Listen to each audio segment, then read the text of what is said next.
अफगानिस्तान भारत की मदद के लिए तड़प रहा है।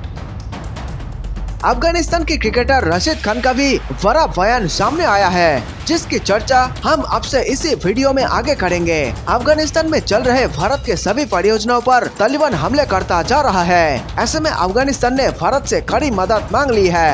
अफगानिस्तान की इस डिमांड के बाद पीएम मोदी भयंकर संकट में पड़ चुके हैं। पीएम मोदी को लगता है कि अगर इस वक्त अफगानी सेना की मदद की गई तो तालिबान कश्मीर में हमले करा सकता है, और अगर इस वक्त भारत अफगानी सेना की मदद नहीं करता है तो उसके सभी परियोजनाएं और पैसे डूब जाएंगे।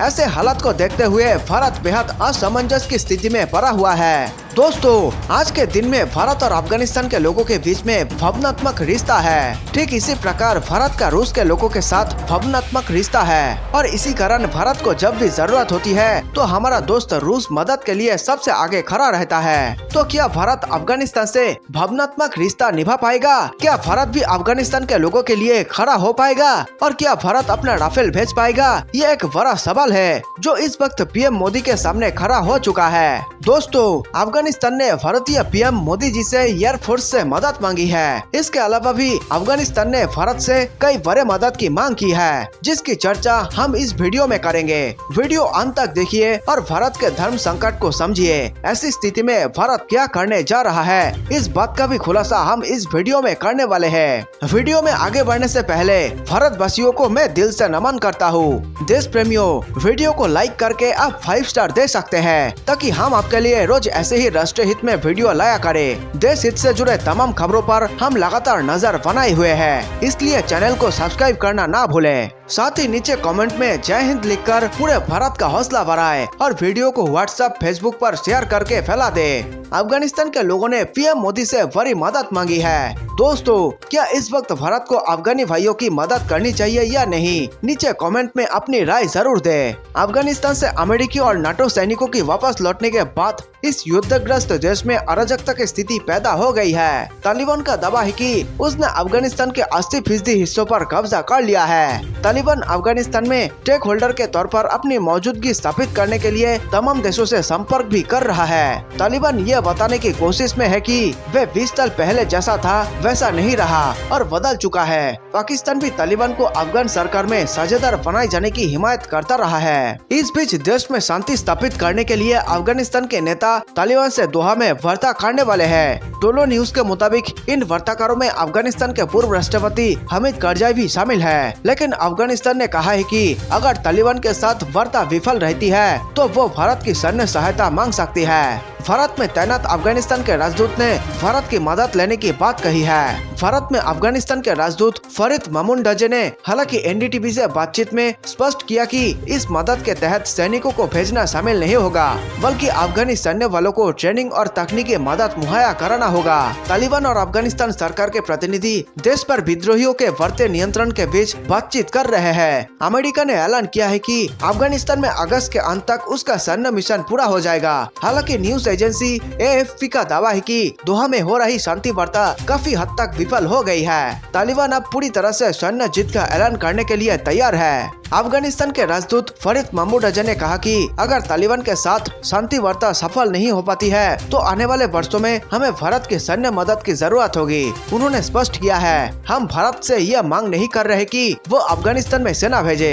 अफगानिस्तान के राजदूत ने कहा कि उनके देश को एयरफोर्स की जरूरत होगी। अफगानिस्तान चाहेगा कि उनके एयरफोर्स को पायलट ट्रेनिंग मुहैया कराई जाए। इसके लिए स्वाभाविक तौर पर भारत मुहित देश है। फरीद मामूनडजे ने कहा कि भारत हमें 2 अन्य मोर्चों पर मदद कर सकता है। पहला सैन्य ट्रेनिंग और दूसरा हमारे कैडेट्स के लिए स्कॉलरशिप। बातचीत के दौरान उन्होंने भारत द्वारा प्रदान की जाने वाली 1000 वार्षिक छात्रवृत्ति का भी जिक्र किया। अभी भारत में 20,000 अफगान छात्र पढ़ रहे हैं। भारत ने अफगानिस्तान की नई संसद के निर्माण और अन्य बुनियादी ढांचा परियोजनाओं के अलावा बांधों के निर्माण में मदद की है। राजदूत ने कहा कि अफगानिस्तान में मौजूदा स्थिति बहुत गंभीर है। सुरक्षा बल 150 जिलों में तालिबान से लड़ रहे हैं, यानी 1/3 देश में जंग जैसे हालात है। अब तक 2 लाख से ज्यादा लोग विस्थापित हुए हैं, जबकि 4000 मारे गए हैं। हाल ही में 22 कमांडरों की हत्या का जिक्र करते हुए मामूनडजे ने कहा कि यह घटना फरियाब प्रांत की पिछले महीने की है, जहां इन जवानों की तालिबान ने उस समय बेरहमी से हत्या कर दी थी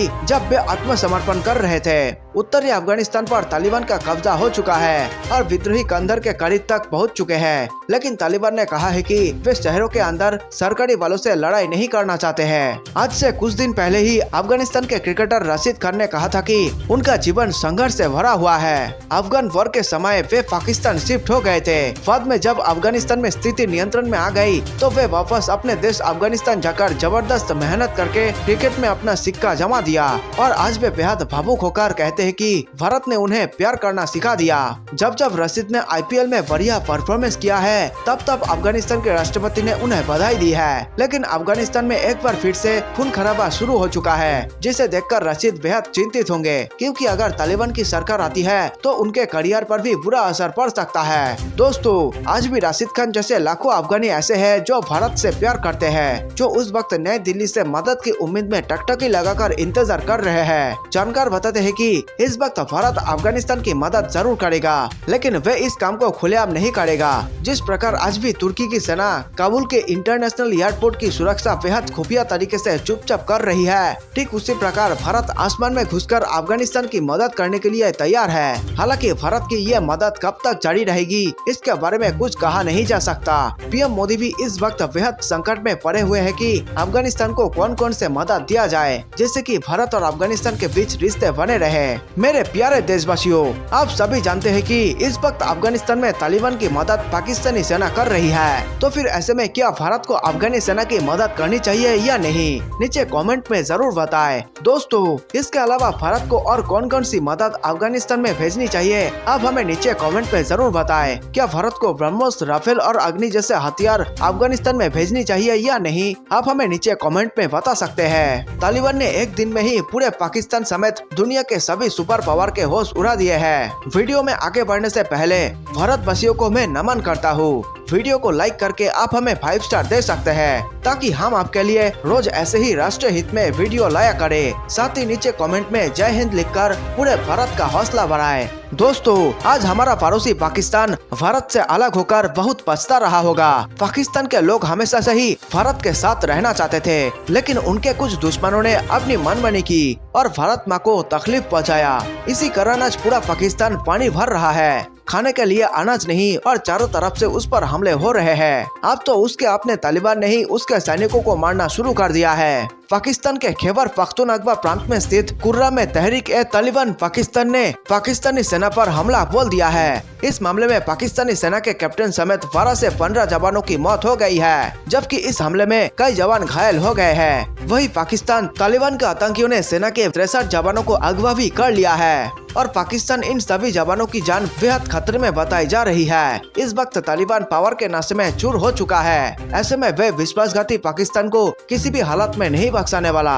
कुछ लोग बता रहे हैं कि तालिबान पाकिस्तान से एक भयंकर बदला ले रहा है और इस बदले का नाम है ओसामा बिन लादेन। तालिबान यह मानता है कि अगर पाकिस्तान चाहता तो अमेरिका लादेन को नहीं मार पाता, लेकिन पाकिस्तान ने अमेरिकी सेना की मदद की और इसी कारण अब तालिबान पाकिस्तान से भयंकर बदला लेगा।